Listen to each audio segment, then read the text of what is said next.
Bonjour, bonsoir. Berserk c'est quoi? Berserk est un manga qui a eu 3 adaptations animées, dont la première qui est sortie en 1997 et qui a été écrit et dessiné par Kentaro Miura, paix à son âme. Né le 11 juillet et mort le 6 mai 2021. Tout premier tome de Berserk est sorti le 26 novembre 1990. La vidéo se déroulera en 3 parties. La partie 1 où on va faire un court résumé de l'histoire, la partie 2 où on va analyser les dessins et la partie 3 la conclusion. Cette vidéo contient du spoil, donc si t'as pas lu ou regardé Berserk, je te conseille d'aller le faire tout de suite. Guts est un enfant orphelin qui a perdu ses 2 parents et qui a été recueilli par un homme du nom de Gambino qui n'hésita pas à vendre Guts pour quelques pièces. Quand Guts l'a appris, il a tué Gambino, qu'il considérait comme son père, après que Gambino ait tenté de le tuer. Guts, qui a toujours grandi dans la violence, s'est très vite fait un nom en tant que mercenaire et se fait repérer par la troupe du Faucon, dirigée par Griffiths, et Casca, le personnage féminin de l'œuvre, qui est le second officier de la troupe du Faucon. Ce sont nos 3 principaux protagonistes. Guts tissa rapidement des liens avec Griffiths, au point où celui-ci lui parla de son rêve et que pour lui, un véritable ami serait son égal, allant même jusqu'à montrer à Guts le collier qu'il portait autour du cou, qui n'a rien d'autre que l'œuf du roi ou le Béélite pour les puristes. La troupe du Faucon enchaîna victoire après victoire, jusqu'à un jour où nos protagonistes tombent sur une grotte où à chaque fois que des hommes y rentrent, aucun ne sortait. Guts, impatient, se précipita au fond de la grotte et tombe nez à nez avec Zod l'immortel. Un combat fait rage dans lequel Griffiths finit à intervenir après que Zod se soit transformé. Griffiths est au sol, Guts ne peut plus se battre, tout semble perdu, quand d'un coup, Zod reconnaît le collier de Griffiths et fait une prédiction d'une mort certaine à Guts, puis s'envola. Après la bataille pour prendre la forteresse de Doldrey, Guts décida de partir seul, mais qui est pris par l'épée doit se libérer de l'épée. Alors Guts a vaincu Griffiths dans un 1 contre 1 après avoir perdu lors de leur première rencontre.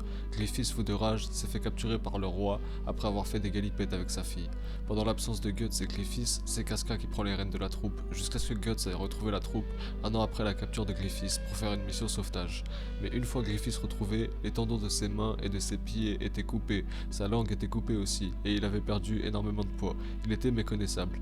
Vient le moment que tout le monde attend, l'éclipse, cette scène qui nous a tous fait froid dans le dos. Après le sauvetage de Griffiths, il tira une charrette avec ses dents, essaya de s'enlever la vie avec un rocher jusqu'à ce qu'il retrouve le Béélite dans la rivière. D'un coup, une éclipse solaire et une main géante apparaît, la God Ends. Des êtres sombres venus d'ailleurs disent que Griffiths est comme eux, pour le pousser à sacrifier ses amis, juste à prononcer dans sa tête « Je les sacrifie », ce qu'il fait.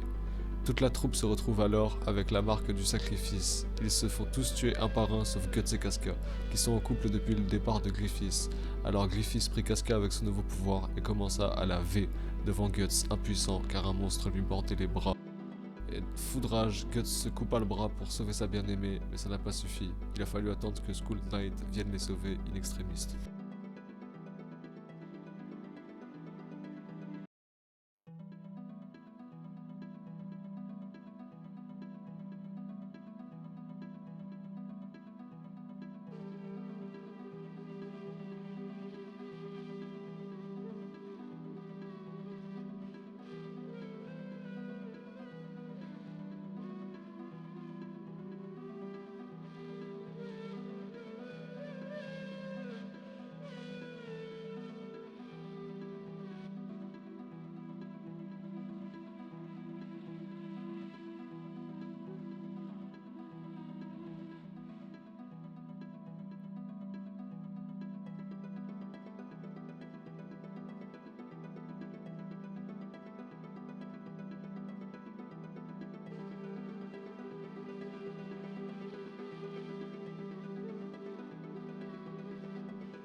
Rien à redire sur les dessins.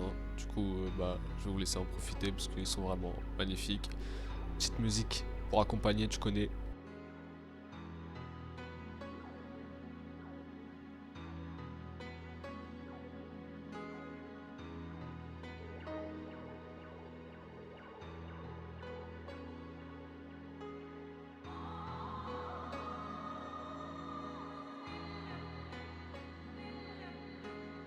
Je pense qu'il n'y a pas besoin de faire de grandes études pour comprendre à quel point c'est magnifique.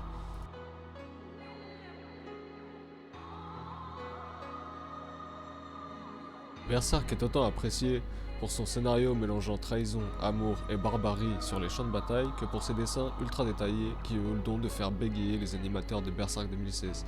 Berserk est tellement bon qu'à l'heure actuelle, c'est le meilleur ami de Kentaro et son équipe qui continue le manga et sortent encore des chapitres même après le décès de l'auteur. Berserk n'est pas seulement un manga dans un univers sombre, c'est beaucoup plus que ça car chaque tome est une œuvre d'art. Je vous souhaite une bonne journée, une bonne soirée, c'était Rico.